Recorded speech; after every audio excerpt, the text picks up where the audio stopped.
गर्मियों का कहर। रानी अपने माता पिता अपने पास आते हुए देख काफी भावुक हो जाती है। रानी अपने माता पिता से, पिताजी क्या हुआ, मिला काम आपको?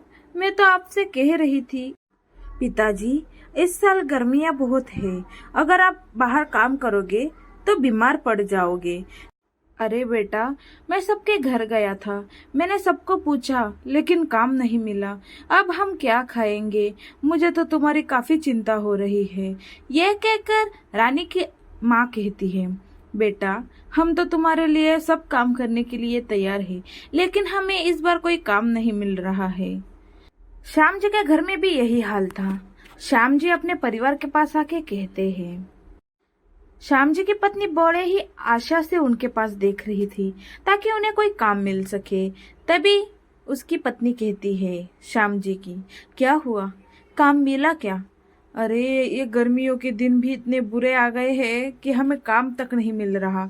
अरे तुम्हें क्या बताऊं भाग्यवान, अभी इस गर्मियों में कहाँ काम मिलेगा, और मुझसे काम भी तो नहीं हो रहा है ना। क्या करूं? पापा पापा, कल मेला है, मुझे लेके जाओगे ना मेले में घूमने? अपने बेटे की बात सुन श्याम जी नाराज हो जाते हैं। अरे सुनती हो, मैं एक काम करता हूँ, मैं सेठ जी के पास चला जाता हूँ और उनसे कुछ पैसे मांगता हूँ और उनसे कहूंगा कि मैं शहर जाके आपके पैसे चुका दूंगा। कृपया आप अगर थोड़े पैसे दे देंगे तो मुझे अच्छा हो जाता, क्योंकि मेरे परिवार का पेट भरना है। और अगर सेठ जी ने पैसे नहीं दिए तो मैं क्या करूं? आप सुनते हो, सेठ जी बड़े ही कंजूस हैं, वो हमें पैसे नहीं देंगे। लोग तो उनके पास खेत गिरवी रख रहे हैं, तभी वो जाके उनको पैसे दे रहा है। हमारे पास तो खेत भी नहीं। लेकिन रानी के पिताजी नहीं मानते और वो सेठ जी के घर जाने लग जाते हैं। बड़ी ही आशा लेकर चले जाते हैं। मन में यही विचार चल रहा था कि सेठ जी पैसे देंगे भी या नहीं, लेकिन मैं मांग के देखूंगा, अगर दे दिए तो बड़ा ही अच्छा हो जाएगा मेरे लिए। ये बातें तो रानी के पिता कर ही रहे थे। गांव का एक गरीब आदमी अपने पास आ रहा है, ये देख सेठ जी काफी चिंता में आ जाते हैं, क्योंकि वो इसे पैसे नहीं देना चाहते थे। मालिक, ओ मालिक, अगर मुझे कुछ थोड़े पैसे मिल जाते मेरे बच्चों का पेट भरने के लिए तो बड़ी ही मेहरबानी होती। मैं शहर जाके आपके पैसे चुका दूंगा, कृपया मुझे थोड़े पैसे दे दीजिए। अरे अरे, तुम तो यहाँ सीधा घर में ही घुसा है, और मैंने का सबका ठेका नहीं ले रखा है कि सबके लिए मैं पैसा देता फिरूं। तुम्हारे पास अगर जमीन होगी तो मैं तुम्हें गिरवी रख कर पैसे दे दूंगा, अगर जमीन नहीं तो पैसे भी नहीं। सेठ जी ऐसा मत करिए सेठ जी, मैं आपके पैर पड़ता हूँ, आप इतने निर्दयी मत बनिए। अगर गांव की आप मदद नहीं करोगे तो कौन करेगा? सेठ जी फिर भी पैसे नहीं देते। अभी रानी के पिताजी बात करते हुए जा रहे थे, हे भगवान, पैसे तो नहीं मिले, मैं मेरी बेटी को और मेरी बीवी को क्या खिलाऊं? शहर जाने के लिए भी तो उनके पास कुछ पैसे छोड़ के जाने पड़ते हैं ना। अब टेंशन में रानी के पिताजी रास्ते से गुजर ही रहे थे। तभी रास्ते में उन्हें एक दादाजी बैठे हुए दिखते हैं, लेकिन रानी के पिताजी काफी टेंशन में थे। फिर भी इंसानियत के नाते रानी के पिताजी उस बूढ़े आदमी से बात करते हैं। अरे बाबा जी, क्या हुआ है, आप यहाँ अकेले क्यों बैठे हो? अगर कुछ काम हो तो मुझे बता दीजिए, मैं आपका वो काम कर दूंगा।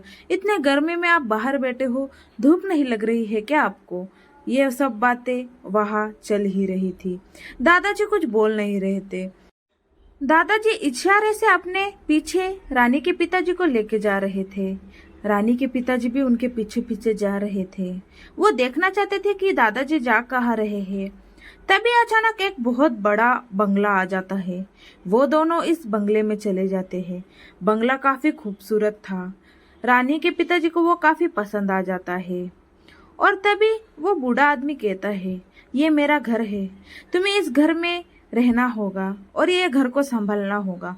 मैं तुम्हें महीने का 30,000 दूंगा और तुम यही रहना और यही खाना पीना करना, ठीक है? मुझे ईमानदार चाहिए था। वहां से सब बहुत लोग गए, लेकिन किसी ने मुझे पूछा नहीं कि इतने गर्मी में आप क्यों बैठे हो। तुम अकेले वो इंसान हो जिसने मुझे यह पूछा कि इतने गर्मी में क्यों बैठे हो। तो बेटा, तुम आज से यही रहना और मेरे लिए इतना काम कर देना। मैं तुम्हें इसकी रखवाली करने के बहुत पैसे दूंगा। अरे दादाजी, अरे मेरा तो काम था ये पूछना, और आपने जो मुझ पे एहसान किया है वो मैं जिंदगी भर नहीं भूलूंगा। अब रानी के पिताजी काफी खुश थे। वो अब घर जा रहे थे। ये खुशखबरी जो उसे बतानी थी अपनी पत्नी को और अपनी बेटी को, वो काफी खुश हो चुके थे। वो अब घर आ जाते हैं। वो रानी के पिताजी काफी खुश देख रानी की माँ कहती है, सुनिए जी, क्या हुआ? क्या काम मिला या नहीं मिला? इतने खुश दिख रहे हो, लगता है काम मिल गया है। अच्छा बताओ, कहाँ काम मिला है मुझे?